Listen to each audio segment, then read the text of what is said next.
There are calls for a captive SeaWorld killer whale to be freed into the wild after activists filmed her beaching herself at the side of her pool at a Tenerife tourist park. The orca, called Morgan, was left at Orca Park almost motionless for around 10 minutes at the end of the show, as tourists reportedly stopped to take selfies with her. The clip, filmed anonymously by Morgan monitors, was posted onto the website of the Dolphin Project, which campaigns against animal cruelty. Joining us now from Washington is Jeffrey Ventre, doctor and former trainer at SeaWorld. Hello to you, friend of the show, of course. We've spoken many times in the past. Hi, what would have been happening to this orca at the time? How would she have been feeling?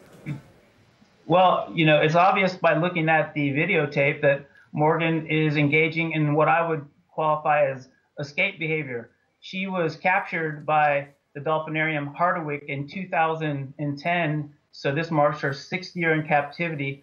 The Harderwijk Dolphinarium is a Dutch dolphinarium, worked with SeaWorld to kind of launder her to the Laurel Parquet because they were not allowed to bring her back to the United States due to European law. So SeaWorld owns her, and she was inserted into this social group with 5 other whales that she doesn't get along with. And at least according to the video, it looked like she jumped up onto that stage area as a way to get away from the other whales. That was either before or after a show, and that's why people were walking through the stadium, and that's how the footage was collected.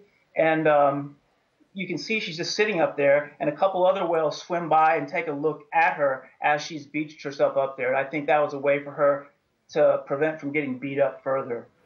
Is that what's happening? I mean, what happens as far as orcas are concerned? They do pick on the weakest? Yeah, so Morgan was brought in as an outsider, so to speak. Those other whales already knew each other, so they already had their own pod. Morgan's natal pod, I think it's a Norwegian pod called Pod P, is known, and she was actually collected. She wasn't saved. The Dolphinarium brought her in for rehabilitation, and then SeaWorld got involved and moved her over to Laurel Parquet. Once she got inserted into that other social group, there was a lot of social strife, and that's what that behavior is her escaping, getting beat up. There's a great paper written by Dr. Ingrid Visser and Matthew Spiegel, an attorney, that was submitted to the European Commission and the United States Marine Mammal Commission that talks about, it's called the White Paper on Whale Laundering, and there's more information at the Free Morgan Foundation that talks about how this whale is being kept at Laurel Parquet illegally and how it's been sanctioned by the court system, essentially. But yeah, she's avoiding getting beat up. She lives with Quito and 4 other SeaWorld whales. Quito, of course, is infamous for killing Alexis Martinez in 2009. And I feel sorry for Morgan. Her teeth have been damaged because of captivity. You see her banging her head on another video against a steel gate. And this is also how they break their teeth, by doing a behavior called jaw popping. So everything we're seeing from Morgan shows us an unhappy whale, and her jumping up onto that platform is not a good sign. It means she's trying to get away from the others, in my opinion. What can be done to help her?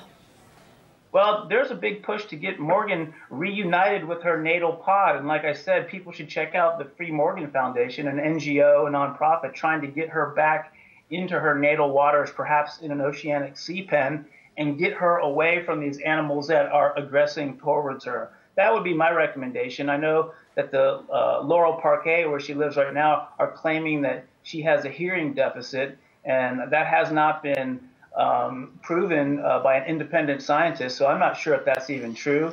But there's a big question about who truly owns Morgan. SeaWorld lists Morgan on their asset sheet and on their stockholders report, but it's really not clear who owns her. So I think that's a bigger question that the European Commission needs to answer, and also Laurel Parquet and SeaWorld need to answer as well, because this animal is being held there, in my opinion, illegally.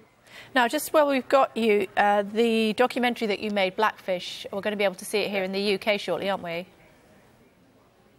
Pardon me? Yeah, it showed yesterday on BBC, and I was amazed at how many people reached out to me via Twitter. It's really taken hold in the UK, and it's become a global movement. There's an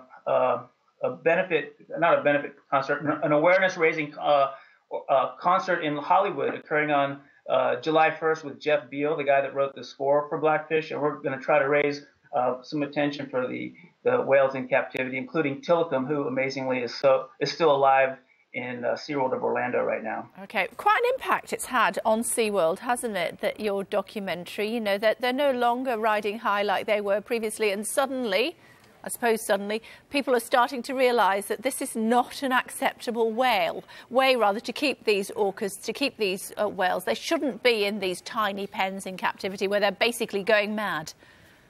Hey, I'm happy to hear you say that. Yeah, blackfish has been seen by 65 to 150 million people globally, and it's still being shown on BBC, CNN, Netflix, iTunes. And yeah, it's had a great impact. I think it's created a tipping point where keeping animals in captivity, something the UK has known for a long time, is now becoming less palatable to people in the United States and all over the world. Unfortunately, you still have people in the Far East, including China, the Middle East, and Russia, that are trying to boost up their captivity situation. The Russian fishermen are now collecting killer whales for parks in China. So I'm hoping that the tidal wave that was created by blackfish will continue into these eastern markets and the educational process that goes along with it. Well, let's certainly hope so, Jeffrey. Good to talk to you. Thanks for continuing to raise awareness, and join us again soon. Thank you. Have a great day. You too. Thank you very much.